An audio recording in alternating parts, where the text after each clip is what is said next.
Hi, this is Jim Lettuce, and this is the first vlog I've done in years.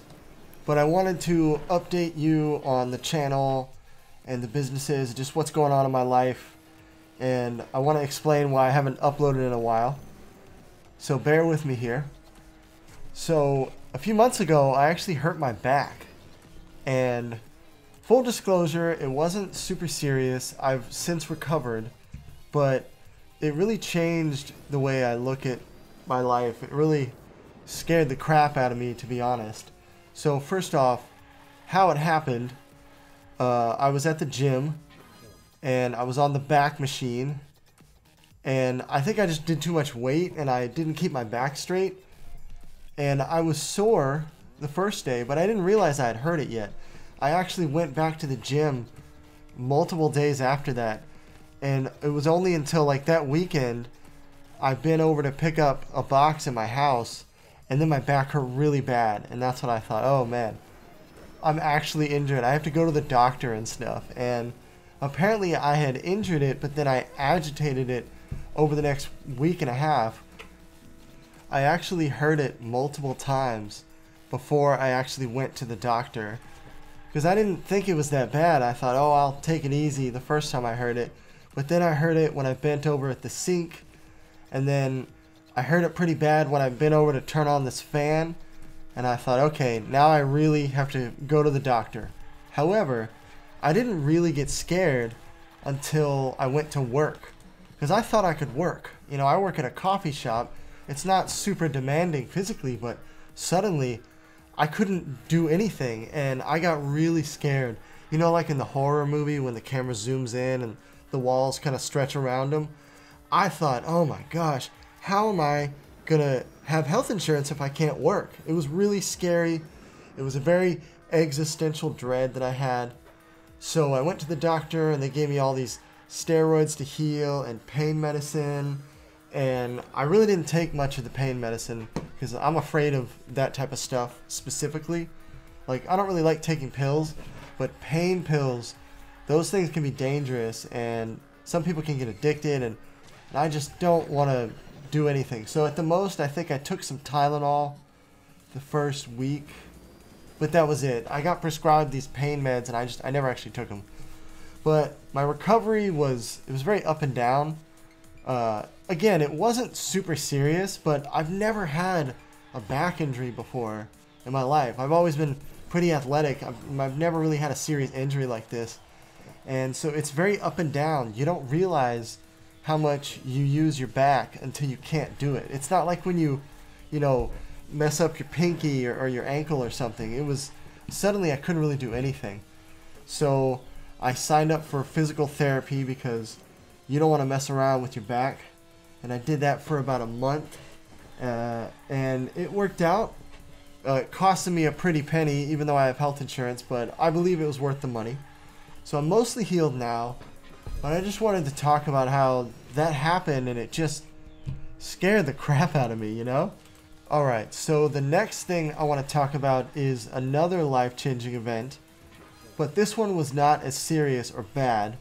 But about mid-2022, I started investing in the stock market because, you know, COVID was kind of going away, and I realized that I don't have any kind of retirement plan at all, and it's something you just don't think about when you're younger. And I'm getting a little older, and I got really scared at the same time.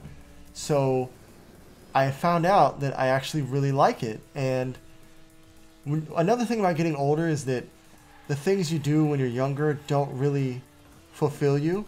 And I'm a big video gamer, so a lot of the games I play, or that I used to play, are not as fun anymore, and I'm always trying to find a new video game, and these days it's a little bit harder.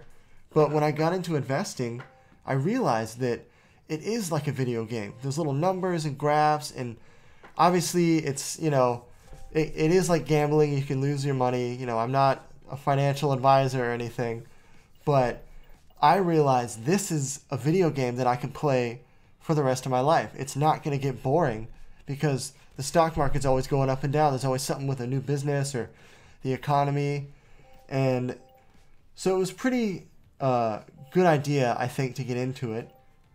And it changed, like the back thing, it changed the way I look at everything. And I realize that I look at everything like an investment now, especially video games. When I want to play a new game, I think, okay, how much time am I going to invest in this versus how much fun am I going to get? Because a lot of games, you kind of have to play a lot of hours, and some games might be really fun, but it's only going to last me for a weekend. And so I try to find games that will take up a lot of my time and reward me with fun. And I've learned to apply that to everything else in my life, that investment mentality. So I want to go through the other things I'm doing. I don't just do the YouTube channel. I want to talk about the different businesses I'm trying to make work. So the first investment I want to talk about is my body, which is how I got the back injury in the first place. I was trying to get in shape real fast, which was the mistake. That was why I got hurt. I was thinking I was going for a short-term yield, but now I understand that my body is a long-term value play. What I mean by that is what I have to do is I have to maintain my body and grow it over time and keep it working, because hopefully I have a lot of years left and I need to be able to survive, for decades. And that's how I'm going to invest in my body from now on. I'm going to focus on eating healthy and exercising, but not exercising like crazy like I was back when I was younger. And I think that's a good way to go. I'll let you know in 20 years and see how it works out. The second investment I want to talk about is YouTube, the YouTube channel specifically. I've been on YouTube for like 10 years, but I haven't been doing it seriously all these 10 years. I've only really been trying to make it as a YouTuber for the last few years, and I think the way I'm doing it is a bad investment of time. For a while I was trying to live stream all the time, and I was thinking that it would be easier to live stream because I don't have to video edit, but now I understand that YouTube isn't the best live streaming platform specifically. That's what Twitch is for, but I prefer YouTube. I don't want to go to Twitch, but I think it will be better for me to focus on uploads, but also do streaming. Like I need to do both on YouTube. I need to stream on some kind of regular basis, and I need to do uploads, because as of now, we're not monetized. I'm not making any money, and it was taking up a lot of brain power and time, and I realized that, well, I'm not really enjoying it, and it's taking my time, and I'm not making any money. So I think if I do live streaming and uploads in tandem, I think that will be a much better investment, and it will actually get to where we can make, run ads and make money on the channel itself. Because I don't really make money on the YouTube channel. I make money selling t-shirts and with our streaming service. Which brings me to the next investment, which is our streaming service. It is TemporarySpaceStudios.com. Check it out. I've been trying to make it work over the last year, I think maybe 2 years. We have a handful of titles on there, and from experience of trying to do it myself, and I've been studying all the other streaming services, I've learned that I think the best way to run a streaming service is you have to have constantly cycling in and out content, but you also have to have flagship content that people have heard of, stuff that's already been made, things like The Office, and Friends and stuff like that. If you don't have stuff like that, you're never going to bring the initial audience there. But then on top of that, you have to keep the audience with your original first-party programming. Netflix is a great example of this. They make movies with Jamie Foxx and stuff like that, and they make their own shows. I think Wednesday, the Addams Family spinoff, that was Netflix. And so I'm still trying to do that, but this investment, making first-party titles, it is a huge upfront cost. I mean huge. The only way to really make consistent big movies and shows is you need to have big time investors. And we're always looking for new investors, but right now I'm like, there's some revenue from the website. We have subscribers, the streaming service, but there's still no return on capital. So I think the future is going to have to be a combination of virtual production and live action. So I've looking into Unreal Engine 5 and the MetaHuman thing, which is like this thing that lets you create CG NPCs that can talk and walk and stuff. And I think that's the future of first-party production for this thing. We're gonna see how that goes. I think I can set up a, like a virtual studio with mocap suits and everything. And these days you can do it in your house, and it's really not that crazy expensive. We're talking like $10,000-ish, which is a lot of money. But if I could start cranking out movies and shows, with Unreal Engine, that would be a game changer. So we're going to focus on that, but we're not going to give up on live action production. I still plan on making short films in the future. It's just, it's so expensive. I just filmed a short film like 2 years ago. That was the last one I did, and it costed me thousands of dollars. It was about $10,000 what's all said and done, and for a short film, that's really par for the course. But as a guy that works at a coffee shop, I can't do that all the time. I wish I could do it every 6 months, but realistically it'll probably be another 6 months or a year before I can make another one.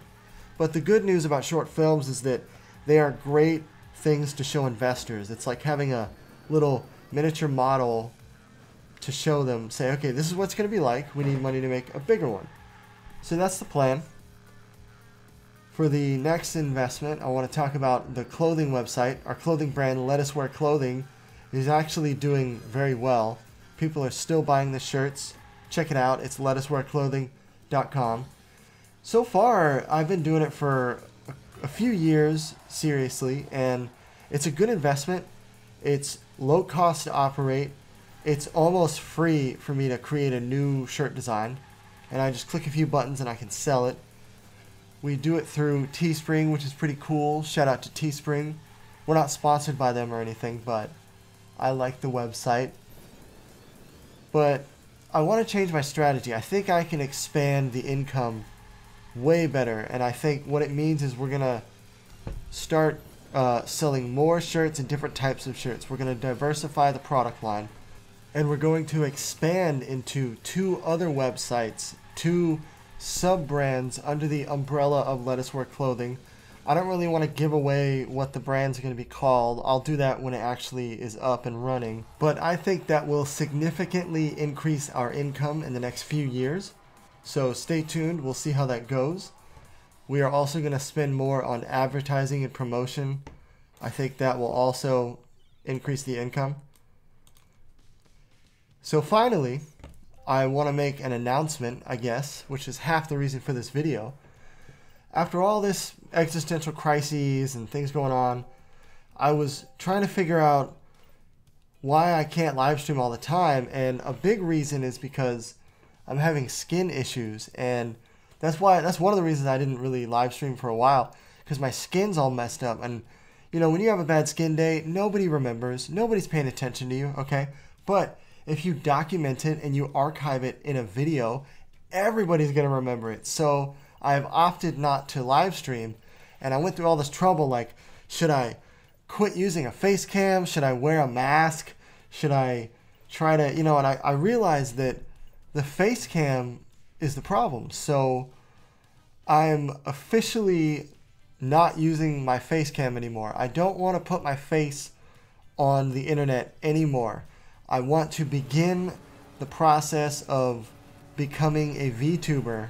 I've talked about this before as like a long-term plan, because I'm going to age and get old and gross, but if I can get a VTuber face, then it doesn't matter how old I get. I can keep going. I could even, theoretically, I could use AI and keep it going even after I'm dead. So instead of, quitting live streaming, I'm just going to quit using a face cam. So in summary, I hurt my back, I got into investing, and now I look at my life completely different. I look at my businesses and my video gaming in a different way. And I'm going to quit using a face cam. I'm going to try to do more uploads. And I'm still going to live stream, but I'm going to try to either do it, you know, occasionally, like on my birthday and on holidays. I don't think it's going to be every day, but maybe without a face cam I could do it every day. I'll experiment, but that's the main plan. Just wanted to let y'all know what's going on. So stay tuned, subscribe, hit like. There's more stuff coming. Should be very exciting. Click the links below. Check out our streaming service. Check out the clothing website. And the next time you see me should be in VTuber form. And in all likelihood, it'll probably just be me getting a VR headset and recording vlogs within VR chat. I think that's the most efficient way I can do it without getting really involved with a lot of software and new computers and all that. Because the new Meta Quest 3 is like $500. That's very possible for me to get a hold of. Maybe by Christmas. So, yeah, that's it. Bye.